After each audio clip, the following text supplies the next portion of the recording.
Hello and welcome back to the channel. Now this is the second time I'm recording this, because the little dingle dongle here decided to break on me or run out of battery, so it's charging now. So hopefully I don't have to do this again. But Manchester Derby, yay, that happened yesterday, and today is the next day because I was busy doing things, and then now I am not busy doing things and I'm recording this video. I did say a lot of stuff before, but I'm a bit annoyed about myself, so I want to jump straight into it. So these are the 5 things I learned from the Manchester Derby. Number 1, and that is Joe Thomlinson is wrong. Yes, the co-host of Saturday Social has been, I won't say lambasting, it's a bit harsh, but we've had our disagreements over a couple of Manchester City players, and I'm very glad that those 2 players performed today, and now I get to gloat over him. And those 2 players, I'll start off with the probably more reasonable criticism, but if you're not a Manchester City fan, if you're not watching him every week, you might not know what he's about. Kusanov. It's never easy playing out of position, and you could clearly see that certain aspects of the right back position doesn't really suit him, throw-ins maybe being one of them, but he has the physical capabilities to definitely play fullback. He is so rapid, I've said it before, very strong and not afraid to use his attributes, which is probably more important than actually having them, being able to use your strength when applicable and using that turn of pace correctly. And I think he dealt with every situation pretty well. I can't really remember a moment where he had a mistake, although he does look clumsy. He is very efficient, so maybe he is deceiving on the eye, but he had such a good game, and I'm glad that he did, because our right back situation has been a key concern, and injuries have been a key concern, and not only can he fill that right back spot, but he has just come back from an injury. So it was really good to see him, for the full game, and really good to see him fill a position that has been worrying me this season.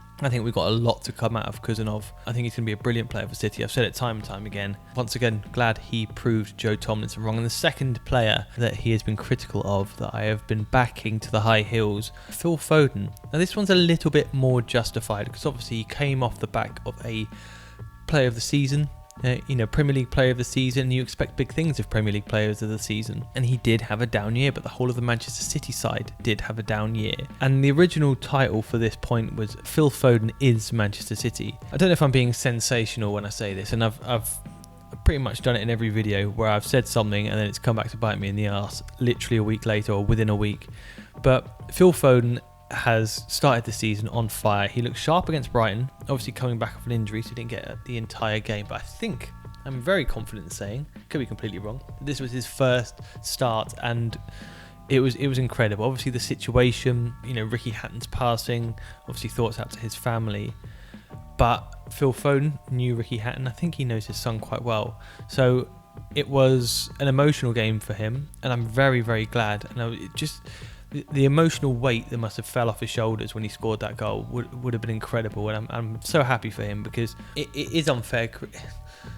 Is it unfair criticism? Criticism is fair, but I think he has been unfairly criticised. It's got to a point where it's got a bit silly now, and people are forgetting the player that Foden is. I think it was gone too far. Criticism is valid, but it has gone too far with him, and I'm really glad that he proved himself in this game. Not only was he the scorer of the first goal, he was orchestrating everything. He wanted the ball, he was confident, he was energetic, he looked like he's fully fit. He definitely looks like he's fully fit, so the injury has passed. If we can get Phil Foden on a World Cup year perform anywhere near like he did 2 years ago, where he dragged us to that title, I think we're in for a brilliant season. And there's nothing I enjoy more than academy players playing well in Manchester City. And we had Nico O'Reilly and Foden, but Foden today just shone, and it was brilliant to see, and I'm very glad, because he's proving the haters, Joe Thomlinson, wrong. I will say that he's not been too harsh on either of these players. It's just players that I've had to defend a little bit more than I should do. Just putting that out there. Number 2, and that is the Donnarumma decision is probably correct. Now, I've said on this channel before my concerns about the James Trafford Donnarumma situation. I did the transfer video where I put them both at a C, or no, not a C. What did I put that? A bit stinky, maybe? I think I put it a bit stinky, because I think it's an unfair thing to treat someone in that way. I think that's the easiest way of doing it. But if you're looking at it from a business or a footballing point of view, an isolated transfer of Gianluigi Donnarumma to Manchester City, for that price, it's ridiculous. He was so confident today. I know we brought in James Trafford. I'm going back to James Trafford quickly now. When he came in, we were singing his name from the hills. Rightly so. We wanted him back. Rightly so. We want him to be our number one. Rightly so. When he came in, the nerves did get to him. You cannot deny that the nerves got to him. It was a bit of a shaky start. Still stood behind him. Still will stand behind him. But it was a shaky start. Now, Donnarumma's come in. I've criticised. I thought the move was unfair on James Trafford. But putting the isolated Donnarumma to City move and seeing his debut into perspective, I can't not say it's a brilliant move. He was phenomenal. He looked so comfortable, so confident. Everything he did was spot on. Like, he didn't let the occasion get to him. There was no points where I thought he was going to have a little bit of a wobble or the pass was bad or anything. If it was a case of, okay, he can't make this pass, boot it. And he did boot it, and he booted it well, and he booted it far. There's going to be no bedding in period with him. I think it's a great move, and I still do feel sorry for James Trafford because it must not be nice re-signing for the club that taught you most of what you know, feeling that love, getting the number one shirt, and then immediately not the shirt didn't get taken away from him, but the position got taken away from him by someone who is still incredibly young for a goalkeeper and could have a really long and fruitful career at Manchester City. So it does suck for James Trafford, but the proof is in the pudding that football and business-wise, the decision is correct. Like, the save he made late in the game for Mbeumo was just incredible, and I thought it was brilliant. And I kind of have to eat my words a little bit and redact some of the things that I've said because, yeah, from a footballing and business point of view, this is a brilliant decision, and Donnarumma is here to stay. Number 3, and it's going to be a quick one, not only the player, but the point. Doku looked great. He looked incredible. He looked sharp. I've been criticising him slightly. I remember saying to Mr. Adam Smith, who would I have as my front 3 starting for this game? And he asked me if I would have Doku on the left. And I said, do you know what? If everyone's fit, I'd probably have Foden on the left. And he was asked why, and I said because I don't think Doku's output is quite there. Now, that's pretty much wrong, categorically wrong. I said he was busy. I think he's great at that move that he does and getting past a player, getting to the byline or kind of opening up space outside of the box to either get a pass or whip a cross in or try a shot. But yeah, I did say I don't think his output's that good. And in this game, I was definitely eating my words. That first move absolutely had Luke Shaw back at Oceana in Kingston. He did his one move, and the thing I found really interesting is the position that he took up to do that move. Usually we see it on the far left, where he will, as I said, like jockey inside or burst down to the byline, but it will always be he'll be facing goal and he will move either to the right or to the left. He'll never really go directly towards. He never does the move forward, I should say. Now in this one, he's outside of the box, heading straight towards the goal or the byline. And when he does it, it was so effective. It's probably the most effective time I've ever seen him do it. And maybe it's Luke Shaw, but I'll be on to Manchester United later. It was so effective. And maybe we should see Doku in more of a 10 role, get him closer to the goal. Instead of the progression, maybe try and unlock defences with his button mashes, one move. Because it was extremely effective today. And obviously got the second assist for Haaland. And I looked at the stats later after the game, and of the current Manchester City squad, since Doku's arrival, no player has got more Premier League assists than Doku. And I saw that, and I immediately thought, yeah, I've been wrong about Doku. I need to redact what I've said, because clearly he is a quality player and his output is there. Yes, fair enough, it's not the elite levels, but as that stat says, he is one of the highest performing assisters in Manchester City squad, currently anyway. I need to give him some slack. Today he was brilliant, and hopefully that continues. Number 4, and this was the first game this season that a whole spine performed. Now, when I looked at the team sheet before the game, I did get a bit nervous. Not because of, I wouldn't say confused, but the nervous because of the situation around most of the players, especially in the back line. You had Donnarumma making his debut. You had Kuzunov at right back. You had Diaz, who's usually a left-sided centre-back, at the right-sided centre-back. Gvardiol, who's coming back from an injury. And Nico O'Reilly, who is not a left-back. I can see why every decision was made, because given the circumstances of the squad right now. Then you move into midfield. Rodri, no brainer. Reinders, he's had a bit of a wobbly time recently, and I think that we need to give him some time to adjust. Foden, coming back from an injury. Haaland's been killing it. Silva on the right, Silva's an interesting one because he's still extremely technically gifted and has an engine like no other, but he's lost his pace, so seeing him on the right wing was a little bit unnerving, I'm not gonna lie. And then Doku, who, as I said before, I personally thought that his output wasn't good enough.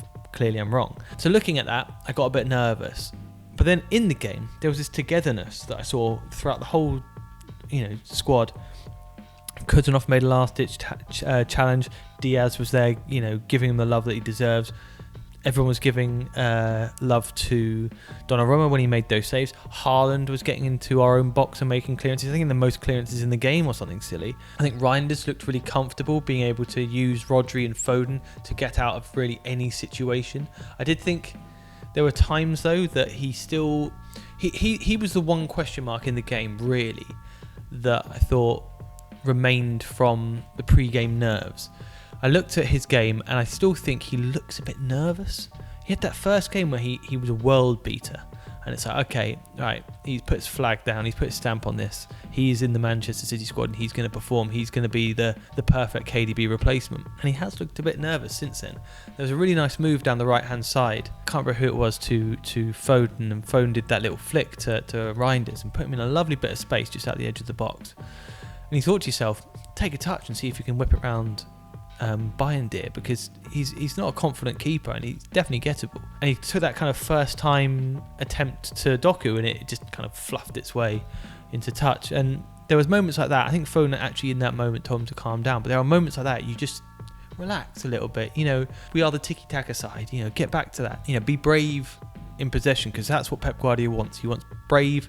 If you lose it in that position, because you're trying to be brave, Pep will not lambast you. He wants that.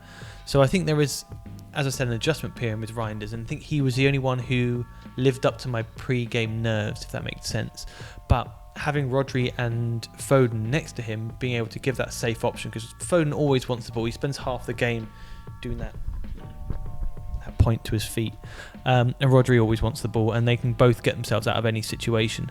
So to have that extra layer of safety and comfort for Reinders, he did play well. I'm not saying that he didn't play well, but I'm saying he was the only one who lived up to my pre-game nerves in terms of, I still think he's got some adjustment period to do.